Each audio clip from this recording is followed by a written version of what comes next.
اور اس کی پہلی آیت انگلش میں سے جینیسس تخلیق آغاز کی کتاب کہا جاتا ہے، جس کا مصنف بزرگ موسیٰ، شریعت کی پہلی 5 کتابوں کا مصنف لکھنے والا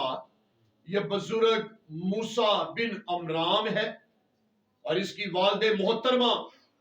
جس کے سلب سے اس مرد خدا نے جنم لیا، اس کی ماں کا نام یوکبت ہے، جس نے نہ صرف اسے جنم دیا بلکہ اپنی جان پر کھیل کر اسے 3 مہینے اسے جو ہے وہ فرعون کی تلوار کے دھار سے مرنے کے سبب سے اسے بچایا، اور وقت مقررہ پر ایسے خدا نے دروازے کھولے کہ اس نے فرعون کے محل کے اندر ہی جا کر اپنے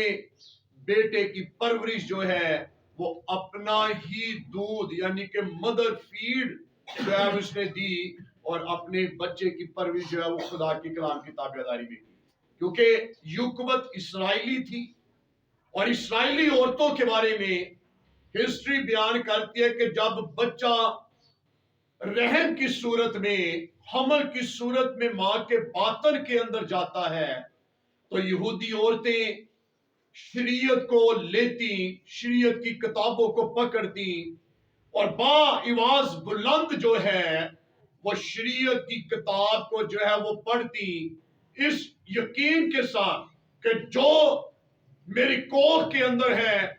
کلام کو پڑھنے کے سبب سے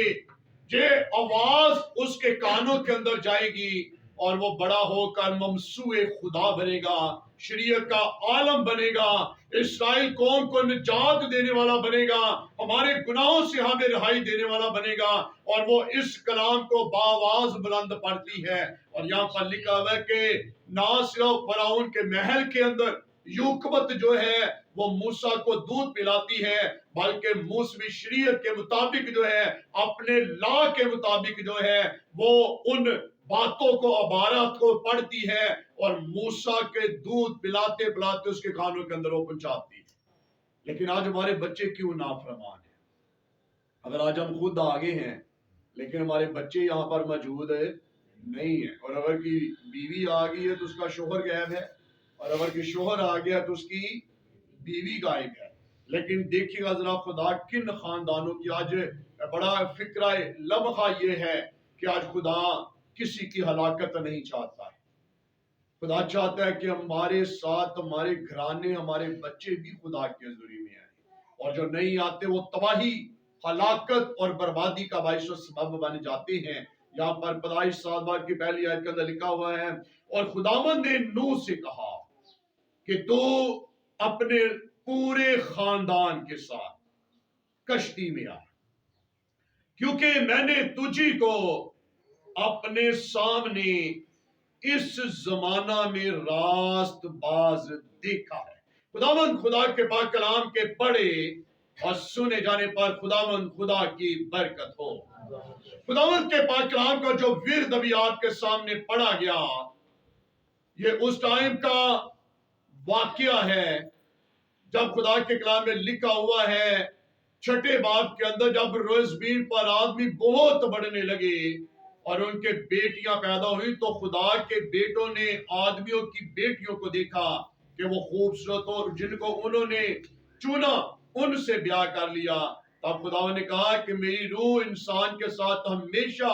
مزاحمت نہ کرتی رہے گی، کیونکہ وہ بھی تو بشر ہے، تو بھی اس کی عمر 120 برس کی ہوگی۔ یہ اس ٹائم کا واقعہ جب انسان کی بدی کا شور خدا کے کانوں تک پہنچا، اور لکھا ہوا ہے اس بدی کے سبب سے، اس گناہ کے باعث خدا نے کہا کہ اب سے میری روح انسانوں کے ساتھ، جسے میں نے اپنے ہاتھوں سے بنایا ہے، جس کے نتنوں میں میں نے اپنے دم کو پھونکا ہے، وہ جیتی جاگتی جان بنا۔ اسے انسان کے گناہوں کے باعث خدا نے کہا کہ اب میری روح انسانوں کے ساتھ مزاحمت نہ کرے گی، اور لکھا ہوا ہے اسی جگہ پر لے کر آؤں گا جب خدا نے کہا کہ اب میں انسان کو پانی کے طوفان سے مار ڈالوں گا، کوئی انسان اب اس زمین پر زندہ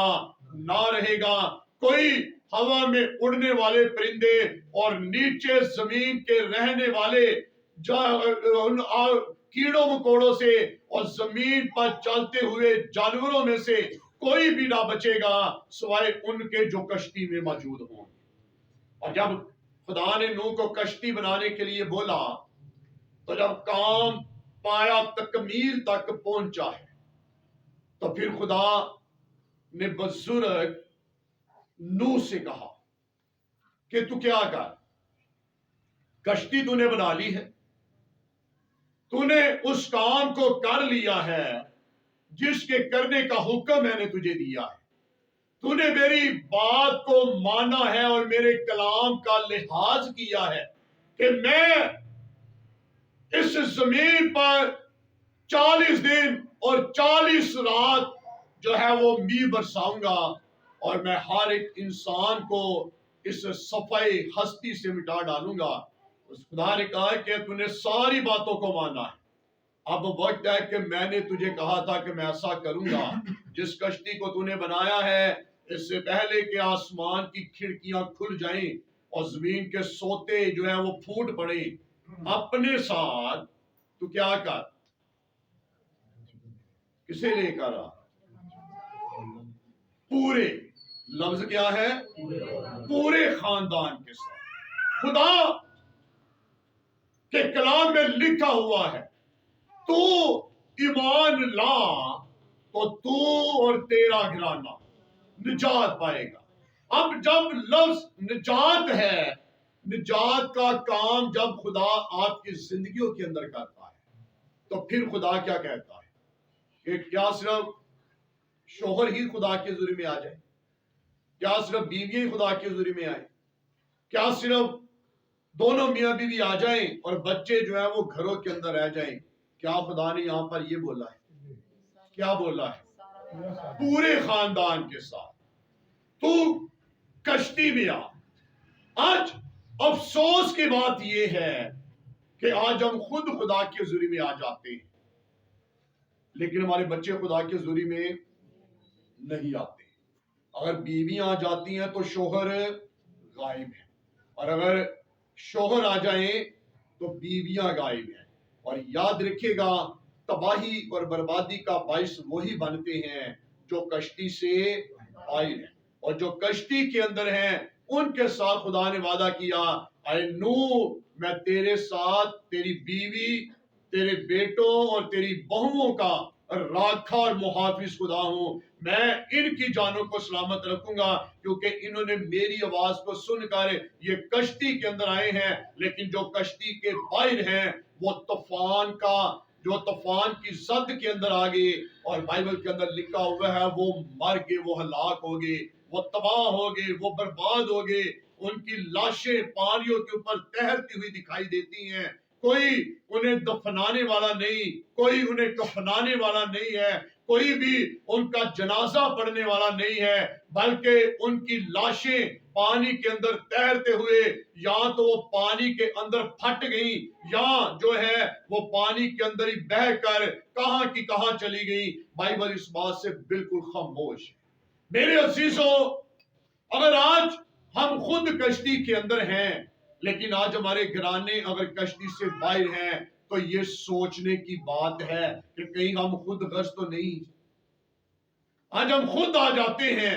لیکن ہمارے بچے خدا سے دور ہیں۔ اور یاد رکھے گا جو خدا کی حضوری میں آتا ہے، زبور 91 کے اندر لکھا ہوا ہے جو حق تعالیٰ کے پردے کے اندر رہتا ہے وہ قادر مطلق کے سایہ کے اندر سکونت کرے گا۔ اب جو خدا کی حضوری میں آتا ہے خدا اس نسل کو برکت دیتا ہے۔ دیکھیں گا ذرا پیدائش 48 باب،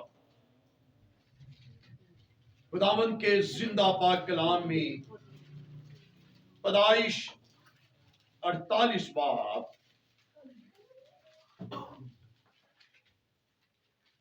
یہاں پر ہمیں ایک بڑا واقعہ نظر آتا ہے کہ جو ماں باپ، یہاں پر تو ذکر ہے اپنے بیٹوں کو لے کر وہ اپنے باپ کے پاس آیا ہے، لیکن اگر آج ہم اپنے بچوں کو لے کر آسمانی باپ کے پاس جائیں گے تو خدا کے کلام کے وعدے برکتوں کے ہماری نسلوں کے اندر ڈیلیور ہوتے ہوئے نظر آئیں گے، کیونکہ یوئیل کا صحیفہ بیان کرتا ہے اخیر زمانہ میں اپنی روح کو ہر فرد بشر پر نازل کروں گا، اور تمہارے بیٹے اور تمہاری بیٹیاں کیا کریں گی؟ نبوت کریں گی۔ اور یسوع بن آموس کے صحیفہ کے اندر لکھا ہوا ہے میں اپنی روح کو تیری نسل پر نازل کروں گا۔ لیکن یہاں پر کیسے ہوگا؟ پیدائش 48 باب کے اندر اس کی یہاں پر 11ویں آیت کے اندر یوں مرقوم ہے، اور اسرائیل نے یوسف سے کہا مجھے تو خیال بھی نہ تھا کہ تیرا منہ دیکھوں گا، لیکن خدا نے تیری اولاد بھی مجھے دکھائی ہے۔ مبارک حالی کیا ہے؟ اس نے کہا میں تو جانتا بھی نہ تھا، میں تو آس امید ہی کھو چکا تھا، میں نے تو اپنے دل میں بٹھا ہی لیا تھا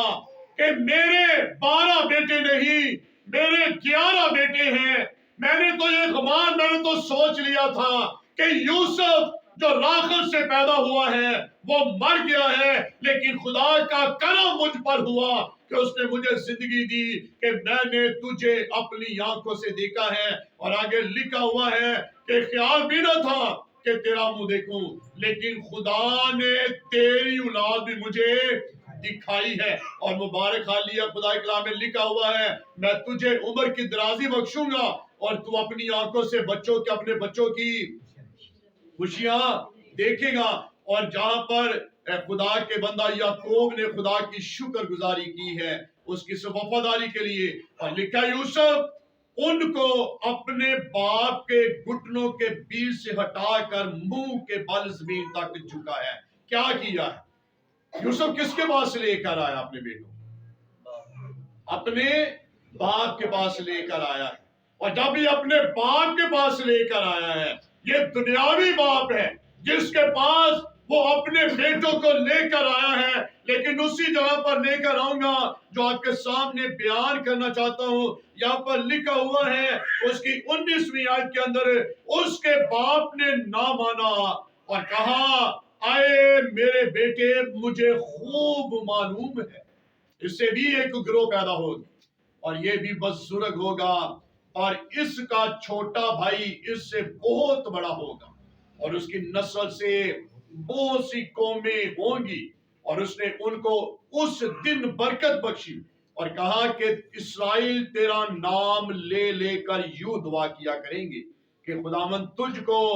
افرائیم اور منسی کی مانند کمال مند کرے۔ سو اس نے افرائیم کو منسی پر فضیلت دی ہے۔ یہاں پر خدا کلام میں لکھا ہے کیسے برکت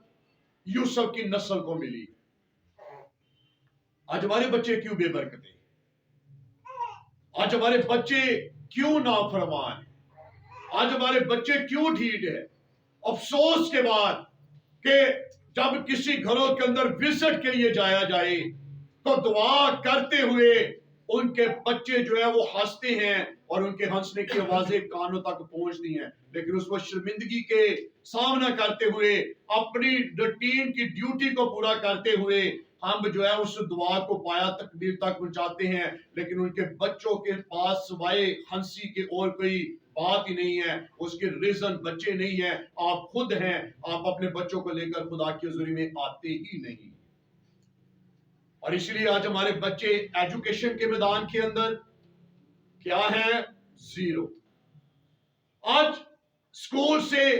اکیڈمی سے، کالج سے کمپلین آتی ہیں آپ کے بچے جو ہے ان کا دھیان پڑھائی کی طرف، اسٹڈی کی طرف نہیں ہے۔ ایجوکیشن کے میدان کے اندر یہ بالکل زیرو نل ہو چکے ہیں۔ ان پر پیسہ ضائع نہ کریں، ان پر ٹائم ویسٹ